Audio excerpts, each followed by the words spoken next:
Hello there, ladies and gentlemen, and I welcome all of you back. And I'm exhausted, a little bit pissed off, just sort of not really in the right frame of mind to do this, but we're going to do it anyway. And whether that turns out to be the best or worst decision of my life will remain to be seen. So let's do it. Another one of Chris's quintessential criticisms, and that is of the phrase darling. Darling, also spelled Dahling, is a common term of affection noteworthy for its idiosyncratic misuse by Chris. Dear is also used by him for the same purposes, albeit less commonly. While the term, when used by an adult male for an adult female, almost always carries romantic associations, Chris says that he uses it purely in a platonic manner and cannot understand why the objects of his affection find it creepy. It is possible that because Chris sees himself as a woman, he thinks he can't escape the gendered meaning of the word, ignoring that an actual lesbian saying it to another would make one by only modestly less creepy. Darling first appeared during Chris's edit War against Encyclopedia Dramatica on the 19th of January 2008. Chris blanked his page, displaying what he intended to be a letter written by then United States President George W. Bush, ordering Encyclopedia Dramatica to remove the message. Therein, he uses the term darling twice, first to address ED, and again to refer to himself as a darling US citizen. Darlings, by order of President... Fuck me, is he really that bad at... Oh my god. How asinine can Chris possibly be? Darlings, by order of President George Bush Jr., there shall be no naughty, grotesque protests of this darling. Fuck me. Guys, I'll level with you. I could not give a fuck anymore. I feel like I've read too much. This is making my brain numb. Any new posts or deletion of this official message shall be found punishable for the fullest extent of American law. From the secretarial desk of the White House, the President George Bush. Sadly for Chris, this plan didn't work. Many years later, the term would be resurrected by Chris's default form of address for Doopy Do-Over, which most trolls and later Doopy herself recognized as Chris attempting to hit on a potential sweetheart. Chris's incessant use of the term was a key factor in making Doopy feel uncomfortable with interacting with him, and setting the stage for the climax of the Doopy saga. If you could even call it a saga, I suppose. Chris later brought back the term again along with Dear when interacting with Doopy's friend Lady of the Cosmo, who turned out to be much less tolerant of it than Doopy.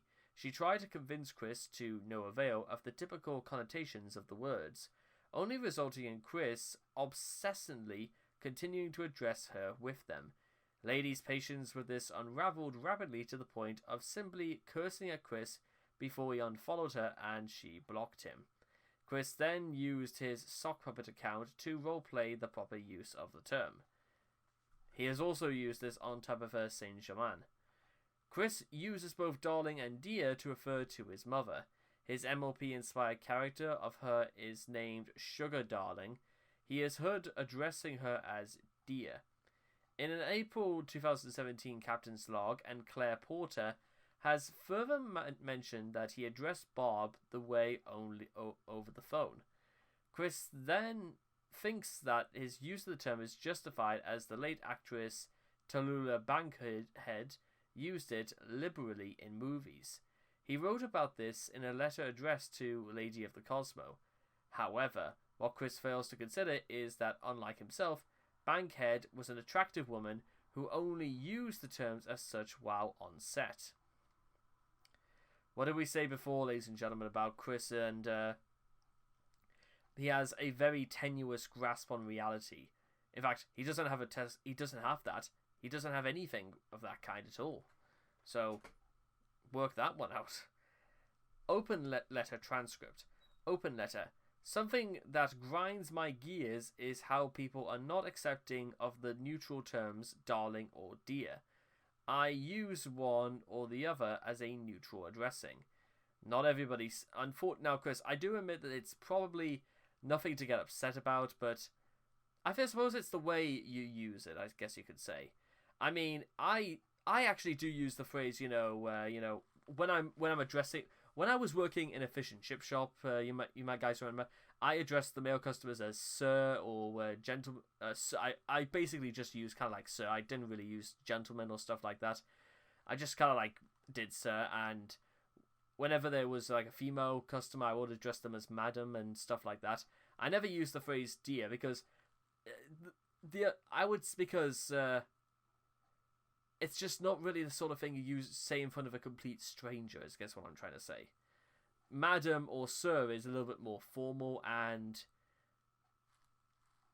to be honest, I think a lot of people actually complimented me on using the phrases anyway, because they said there was no other fish and chip shop in the world where the employees use phrases like sir or madam to describe the customers, and it stuck with them, and I'm glad I still did it. Anyway, but the thing is that Chris, and he, everything about his autism is a reason why he doesn't get this. I use one or the other as a neutral addressing. Lineau of the various online nicknames, or actual names in general. When that detail is unknown, or when the other person is too distant to trust me, it's a little bit more. Trust is the least of your issues, Chris. Yet, on addressing them by their name, I swear if Tallulah Bankhead was still alive today, she would never put up with such disrespectful responses. That is all for now. Dahling. Humph. Although, again, if this is anything to go by, then Chris's, level of maturity for someone who was entering their, their early 30s would also be brought into question, because, he kind of doesn't have any.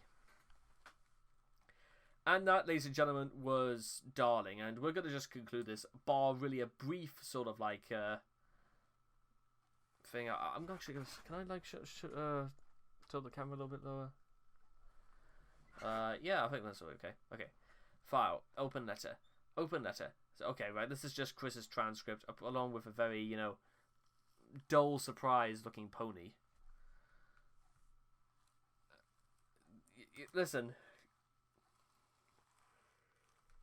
Oh god.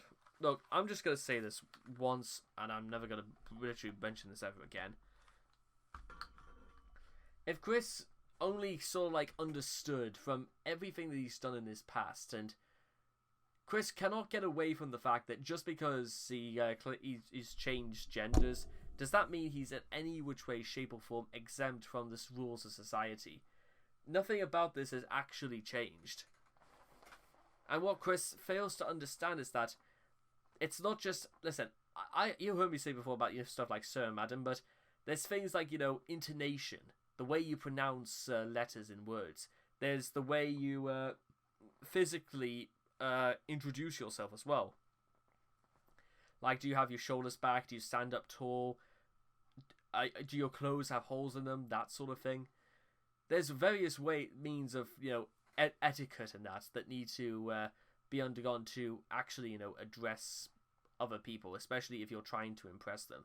What Chris fails to realize, and this is certainly not the first time you've heard me say this, is that he thinks on instinct he could just be more than open than ever. But the thing is that Chris is not really too open. He's only open in regards to things of, about stretching his opinions about sex, and Chris is too immature to even comprehend half of the bullshit that comes out of his mouth. Like saying that don't send a mother and son to jail just because they committed an incestuous relationship.